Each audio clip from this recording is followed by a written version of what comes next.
Do you ever feel like you're a replaceable robot at work? Just another cog in the machine? Most of us go through the motions. We follow the same routine. We feel like we're just one step from completing tasks, but never making a difference. But what if there were a way to stand out?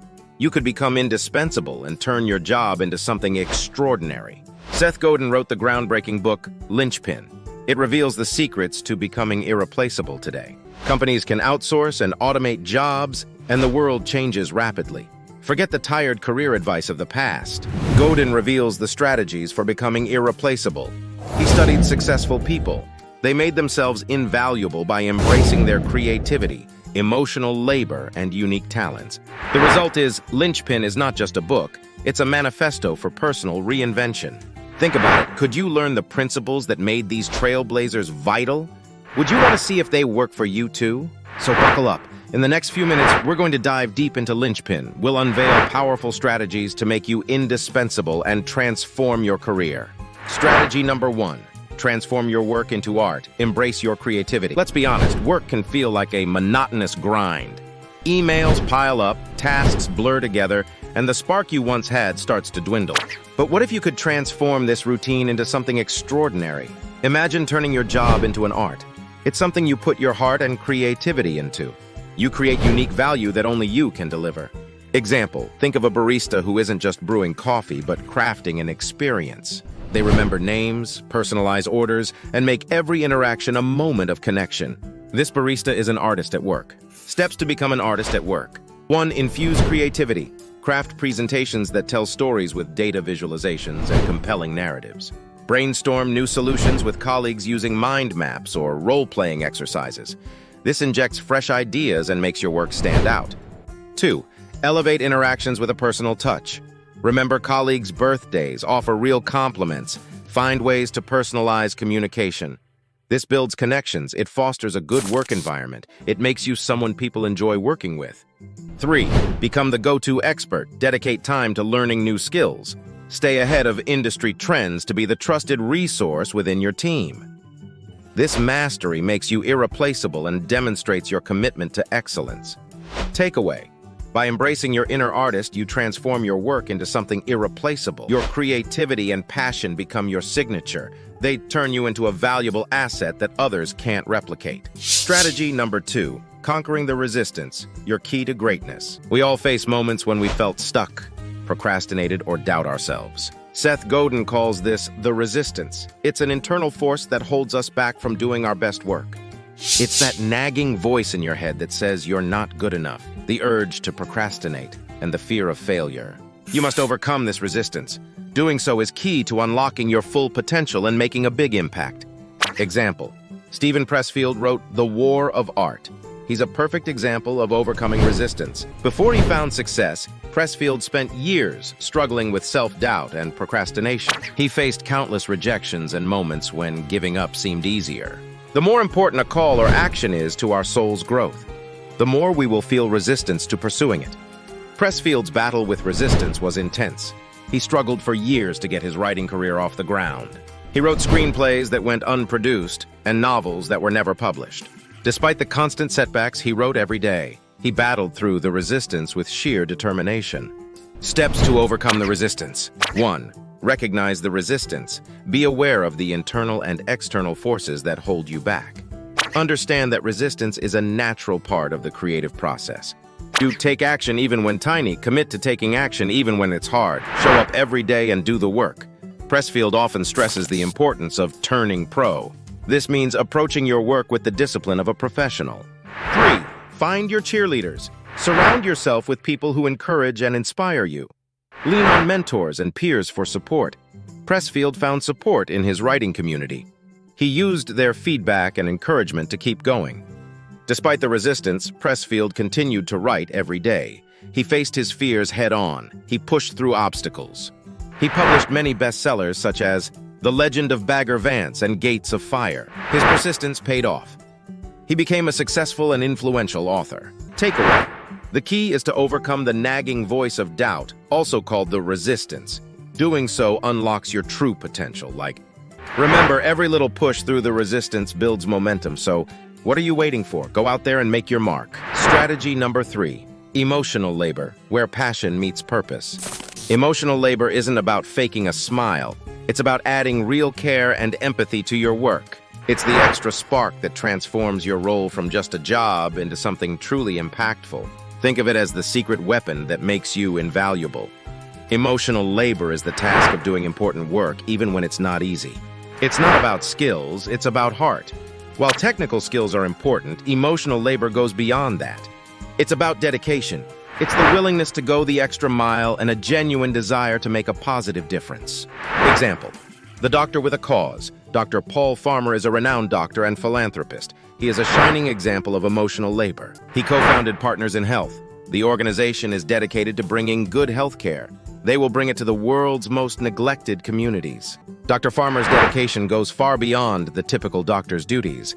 He spends years living and working with those in poverty. He offers care to patients who would otherwise have no access. Dr. Farmer's dedication to his patients is a prime example of emotional labor. He doesn't just treat illnesses, he invests in the well-being of his patients on a deeply personal level. He does this by understanding their lives. He listens to their stories and advocates for systemic changes. These changes would improve their living conditions. Steps to practice emotional labor. 1. Care deeply. Put your heart into your work. Show genuine care and concern for the outcomes and the people you serve. Dr. Farmer's commitment to his patients exemplifies this deep level of care. 2. Go the extra mile. Do more than it's required. Look for ways to add value and make a difference. Dr. Farmer doesn't just give medical treatment. He works to improve the health systems in the communities he serves. 3. Be authentic. Bring your true self to your work. Authenticity fosters trust and deeper connections. Dr. Farmer truly cares. His sincerity helps him build strong, trusting relationships. He has them with his patients and colleagues. Dr. Farmer's approach to medicine isn't just about treating diseases. It's about addressing the social and economic factors that cause poor health. This level of emotional investment takes much effort, but it leads to very positive impacts on people and communities. Takeaway: emotional labor is what makes your work meaningful and your presence impactful. It's the extra effort that makes you indispensable. By caring a lot, going the extra mile, and being real, you can transform your work. You can also make a big difference in others' lives. It highlights the true value of putting your heart into your work. Strategy. Number 4, reject the factory mindset. Think like an innovator, feeling like a cog in a machine, churning out the same tasks day in and day out. Does your work environment feel more like a factory floor than a launch pad for ideas? If you want a dynamic and new approach, then reject the factory mindset. Embrace the innovation lab. Many workplaces still operate under a factory model. They focus on efficiency and uniformity over creativity and problem solving. This hinders creativity and innovation. It leads to a stagnant work environment. In this place, new ideas are met with resistance. Example: Steve Jobs co-founded Apple Inc. He shows what it means to reject the factory mindset and think like an innovator.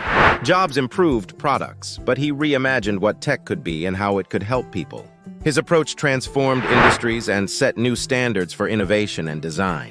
He has rightly said, innovation distinguishes between a leader and a follower. Steps to think like an innovator.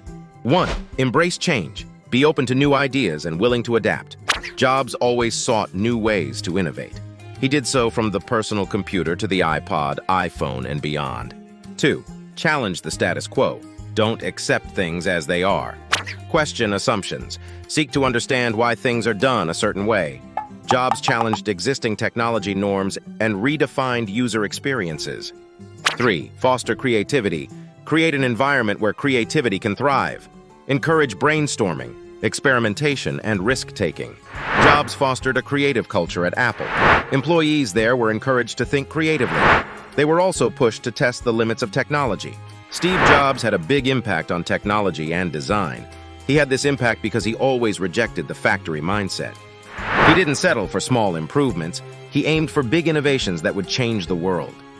This mindset led to the creation of products that were not just useful. They were also beautiful and easy to use. They set a new standard for the industry. Takeaway: reject the factory mindset. Think like an innovator. It means embracing change. You challenge the status quo, foster creativity, and add unique value. Steve Jobs' journey shows how this mindset can lead to great innovations. It also shows how it can have lasting impact. By adopting an innovative mindset, you can transform your work. You can drive progress and create great value. Strategy number 5, ship your work, finish and deliver. Shipping your work means finishing it.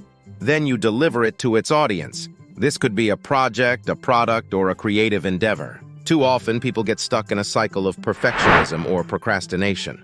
They delay completion forever. However, real progress comes from finishing what you start. It comes from putting it out into the world. Imagine if authors never published their books, or if artists never exhibited their paintings, or if entrepreneurs never launched their products. Countless innovations and creations would be lost to the world. Shipping your work is about overcoming fear and self-doubt.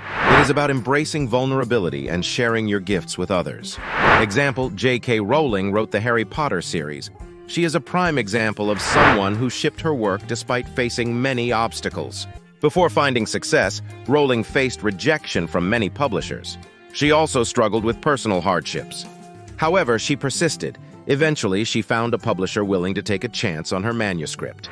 The moment you are ready to quit is usually the moment right before the miracle happens. J.K. Rowling.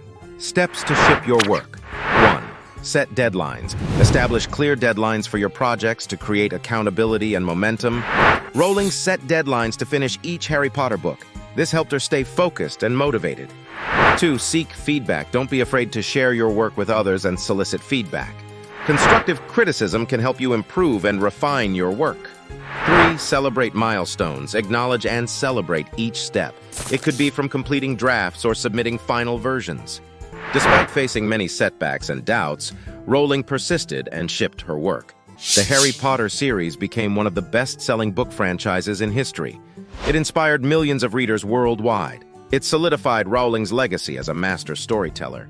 Takeaway: shipping your work is essential for progress and impact. It requires overcoming fear, embracing imperfection, seeking feedback, and celebrating milestones. By shipping your work, you realize your potential. You also share your gifts with the world and inspire others to do the same. Summary, let's wrap up. We've just explored some powerful tools from Seth Godin's Linchpin. They are designed to help you become irreplaceable in your work and life. By using these strategies, you can transform your career. You can also make a lasting impact. From artist to Linchpin. 1. Embrace your inner artist. Don't fear to show your unique creativity. Bring new views to the table. 2. Conquer resistance. Resistance is inevitable, but by understanding its tricks, you can learn to beat it and keep moving. 3. Master the art of emotional labor. Learn to control your feelings well. This will help you build strong relationships and handle tough situations. 4. Reject the factory mindset. Think beyond the assembly line. Embrace innovation, experimentation, and problem-solving to make a real difference. 5. Ship it. Don't get stuck in perfection paralysis. Get your ideas out there, learn from feedback, and iterate your way to success. Remember, you have the power to shape your own destiny. Use these strategies. They will make you stand out. You will become the linchpin that holds it all together. Go forth, embrace your uniqueness, and thrive in your career. Keep learning, keep growing. Don't forget to subscribe to the Book Bites Club for more insights from inspiring reads. Until next time, happy reading.